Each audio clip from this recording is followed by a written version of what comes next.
स्तुतियों छोटा सा वचन आप लोगों के साथ शेयर करना चाहूँगा आजमाइशों के बारे में। Trials, temptation. कई बार विश्वासी लोग इन ट्रायल्स, इन टेम्पटेशन में से गुजरते हैं, वो पैनिक हो जाते हैं, वो परेशान हो जाते हैं, उन्हें समझ में नहीं आता ये उनके साथ क्या हो रहा है, क्यों हो रहा है।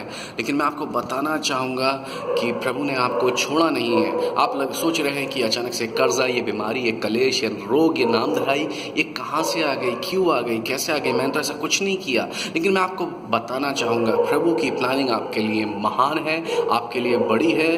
परमेश्वर का वचन अय्यूब 23:10 में कहता है, जब वो मुझे तालेगा तो मैं सोने के जैसा होकर निकलूंगा, तब मैं सोने के समान निकलूंगा।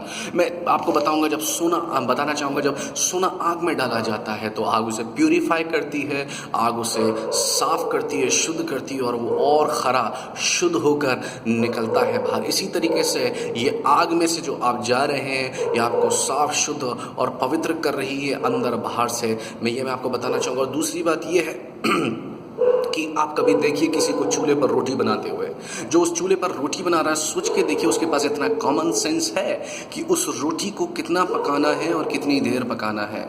यानी कि जो चूल्हे पर उस रोटी को पकाने वाला है या केक को किसी माइक्रोवेव में बेक करने वाला है, उसको कॉमन सेंस है कि उसे कितनी हीट पर रखना और कितनी देर रखना है। तो सोच के देखिए कि आपके परमेश्वर का इस आग पर कंट्रोल और नियंत्रण नहीं, क्या उसे नहीं पता कि आपको कितनी देर पकाना है। आपके लिए खुशखबरी ये है कि इस आग पर ये आपको जिस परीक्षा परिस्थिति, जिन कॉम्प्लिकेटेड सिचुएशंस में आप इस वक्त फंसे हुए हैं, मैं आपको बताना चाहूँगा, चाहे वो कितनी भी कॉम्प्लिकेटेड हो, इस पर परमेश्वर का कंट्रोल है, नियंत्रण है। दूसरी बात, जब उस चूल्हे पर उस रोटी को बनाया जा रहा है या माइक्रोवेव में किसी केक को बेक किया जा रहा है, बनाने वाले को पता है उसे कितनी देर रखना है, उसे कितनी आग पर पकाना है।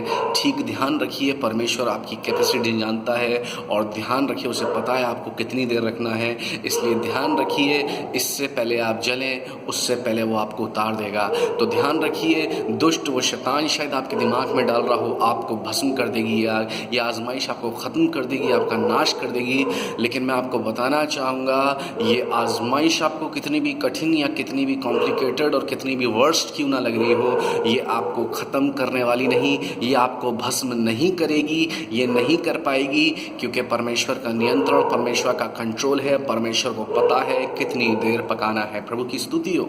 लेकिन साथ ही साथ ध्यान रखिए, परमेश्वर आपको जलने नहीं देगा, यानी कि ये आजमाइश आपको जला नहीं पाएगी, भस्म नहीं करने पाएगी। लेकिन दूसरी बात इससे भी ज़्यादा इंपॉर्टेंट है, परमेश्वर आपको जलने नहीं देगा, लेकिन साथ ही साथ परमेश्वर आपको कच्चा भी नहीं उतारेगा इस आग में से। यानी कि परमेश्वर आपको वो बना रहा है, वो आपके अंदर सिद्धता, वो पवित्रता, वो परमेश्वर आपको उस लेवल तक लेके आ रहा है जिस लेवल पर अभी तक आप नहीं गए हैं। तो ध्यान रखिए, ये आग सिर्फ आपको शुद्ध नहीं कर रही है, आपको पका भी रही है, यानी आपको मैच्योर कर रही है, आपको परफेक्ट और आपको कंप्लीट कर रही है। कभी सूरज पे ध्यान दीजिए, आप सोचते हैं इतनी गर्मी पड़ रही है, इतना पारा बढ़ चुका है, इतनी गर्मी है, क्या है। लेकिन मैं आपको बताऊं, सूरज का अपना काम है। अगर सूरज की गर्मी ना बढ़े तो आपको पता है खेत की फसलें पकेंगी नहीं, पेड़ पे जो फल लग रहे हैं वो भी नहीं पकेंगे, ये इस नेचुरल हीट से पकते हैं। हाँ, ठीक इसी तरीके से परमेश्वर ने कुदरत के अंदर अपने प्रिंसिपल्स को, अपने काम करने के ढंग को छुपा रखा है। जी हाँ, ये सूरज की जो गर्मी है, ये फलों को, ये फसलों को पका रही है। ठीक इसी तरीके से परमेश्वर हमारे कच्चेपन को इस आग के द्वारा दूर करता है, हमारी अशुद्धता को इस आग के ज़रिए दूर करता है और हमें परिपक्व करता है।